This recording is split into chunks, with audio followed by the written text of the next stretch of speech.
اللہم صلی علی محمد وعلی آل محمد کما صلیت علی ابراہیم وعلی آل ابراہیم انک حمید مجید۔ اللہم بارک علی محمد وعلی آل محمد کما بارکت علی ابراہیم وعلی آل ابراہیم انک حمید مجید۔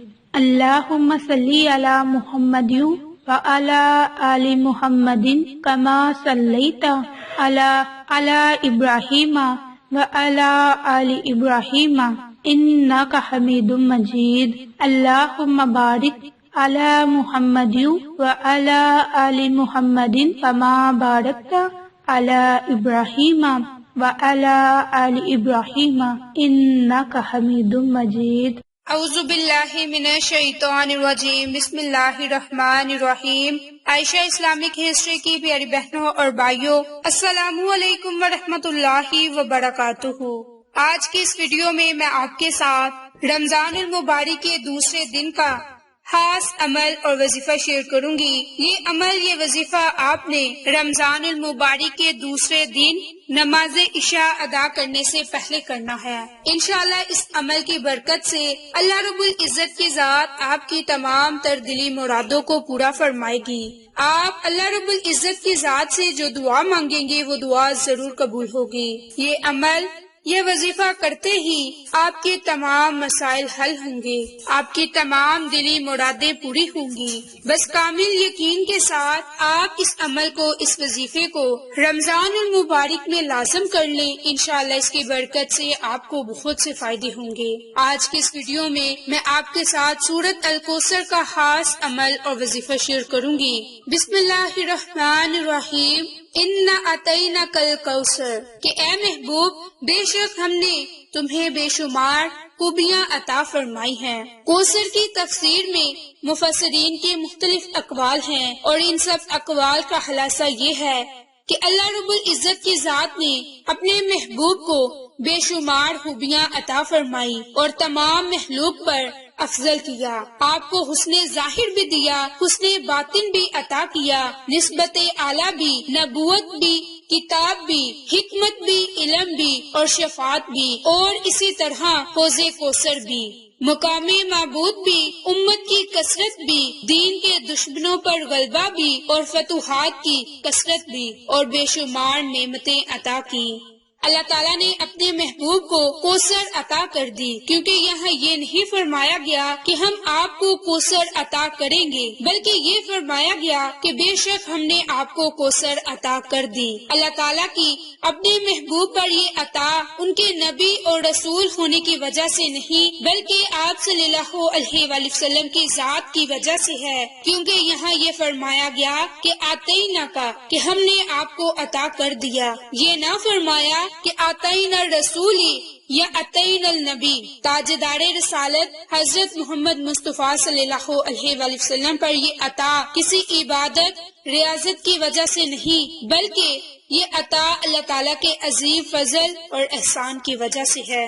اسی طرح اس کی دوسری آیت مبارک فَصَلِّ لِرَبِّكَ وَانْحَرْ، تو اپنے رب کے لیے نماز پڑھ اور قربانی کر، یعنی کہ اے حبیب اللہ تعالیٰ نے آپ کو دونوں جہاں کے لیے بے شمار بلائیاں عطا کی، اور آپ کو وہ خاص رتبہ عطا کیا جو آپ کے علاوہ کسی اور کو عطا نہ کیا۔ تو آپ اپنے اس رب کے لیے نماز پڑھتے رہیں جس نے آپ کو کوثر عطا کر کے عزت اور شرافت دی، تاکہ بتوں کے پجاری ذلیل و خوار ہو سکیں۔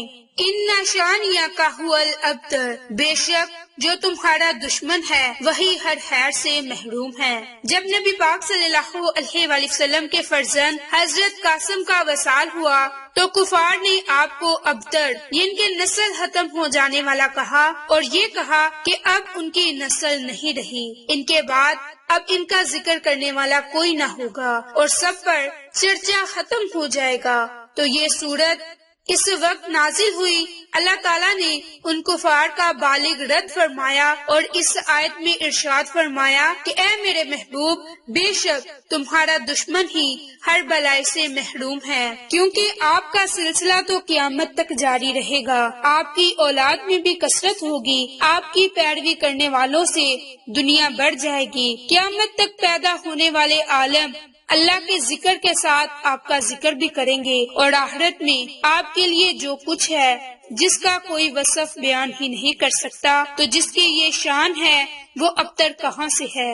تو میری بہنوں اور بھائیوں، یہ تھی سورۃ الکوثر کی فضیلت، برکات، جو اب میں نے آپ کے ساتھ شیئر کی۔ اب میں آپ کے ساتھ خاص عمل اور وظیفہ شیئر کروں گی جو کہ آپ نے نماز عشاء کے بعد آج کے دن کرنا ہے۔ اس کے علاوہ آپ اس عمل کو، اس وظیفے کو 2، 3 اور 4 رمضان کے دن بھی کر سکتے ہیں۔ انشاءاللہ اس کی برکت سے آپ کی بڑی سے بڑی پریشانی ختم ہوگی، آپ کی ہر جائز حاجت پوری ہوگی، آپ اللہ رب العزت کی ذات سے جس جائز مقصد کے لیے دعا مانگیں گے وہ دعا ضرور قبول ہوگی۔ میری بہنوں اور بھائیوں، آپ نے نماز عشاء ادا کرنے سے پہلے، یعنی کہ جب روزہ افطار کرے تو اس وقت آپ نے، جب افطاری آپ کے سامنے ہو تو آپ نے اس وقت میں یہ عمل، یہ وظیفہ کرنا ہے۔ تو اس کے لیے آپ نے سب سے پہلے 3 مرتبہ درود پاک پڑھنے کے بعد آپ نے ہاتھ کی انگلیوں پر 33 مرتبہ سورۃ الکوثر کو پڑھنا ہے، اور جب آپ نے اس کی آیت مبارک ان شانیک هو الابتر، اس آیت مبارک پر آنا ہے، تو آپ نے اپنے دشمن کا تصور کرتے ہوئے اس آیت مبارک کو صرف 3 مرتبہ پڑھنا ہے، یعنی کہ آپ نے ان اعطیناک الکوثر فصلی لربک وانحر ان شانیک هو الابتر، ان شانیک هو الابتر، ان شانیک هو الابتر، یہ 1 مرتبہ ہو گیا۔ آپ نے اسی ترتیب سے، اسی طریقہ کار سے سورۃ الکوثر کو صرف اور صرف 33 مرتبہ پڑھنا ہے، اور یہ سورت آپ نے اپنی ہاتھ کی انگلیوں پر پڑھنی ہے۔ جب آپ نے اپنے دشمن کا تصور کر لیا تو اس سے نجات پانے کے لیے آپ نے اللہ رب العزت کی ذات سے دعا مانگنی ہے۔ انشاءاللہ اس عمل کی برکت سے نہ صرف آپ کی مشکلات ختم ہوں گی، حاجتیں پوری ہوں گی، بلکہ آپ کو آپ کے دشمن سے بھی نجات ملے گی۔ میری بہنوں اور بھائیوں، آپ اس عمل کو، اس وظیفے کو آج دن میں کسی وقت بھی کر سکتے ہیں، لیکن بہتر یہ ہے کہ آپ جب روزہ افطار کریں تو اس وقت میں آپ اس عمل کو، اس وظیفے کو کریں۔ انشاءاللہ اس کی برکت سے آپ کو بہت سے فائدے ہوں گے۔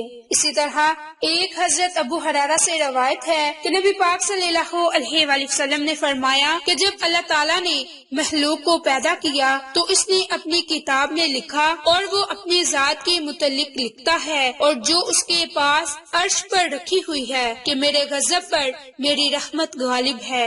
حضرت ابو ہریرہ سے روایت ہے کہ نبی پاک صلی اللہ علیہ وآلہ وسلم نے فرمایا کہ اللہ تعالیٰ نے جب مخلوق کو پیدا فرمایا تو اپنے دستہ قدرت سے اپنی ذات کے لیے لکھ دیا کہ میری رحمت میرے غضب پر غالب ہے۔ اللہ تعالیٰ ہم سب کا حامی و ناصر ہو۔ میری بہنوں اور بھائیوں، یہ عمل، یہ وظیفہ بہت ہی بابرکت ہے۔ اس عمل کی برکت سے آپ فائدہ اٹھا لیں، انشاءاللہ آپ بہت سے فائدے حاصل کر سکتے ہیں۔ اللہ رب العزت کی ذات آپ کی تمام مسائل کو حل فرمائے گی، آپ کی تمام حاجتیں پوری ہوں گی۔ بد نصیب ہی اس عمل کو، اس وظیفے کو نہیں کرے گا۔ تو جو لوگ اپنی قسمت کو آزمانا چاہتے ہیں وہ لوگ بھی یہ عمل، یہ وظیفہ کر سکتے ہیں۔ انشاءاللہ اس کی برکت سے آپ کو بہت سے فائدے ہوں گے۔ اللہ رب العزت کی ذات آپ کو اپنی نعمتوں سے مالا مال فرمائے گی۔ آپ کو ہماری ویڈیوز پسند آئیں تو اسے لائک، شیئر اینڈ سبسکرائب کریں۔ جزاک اللہ۔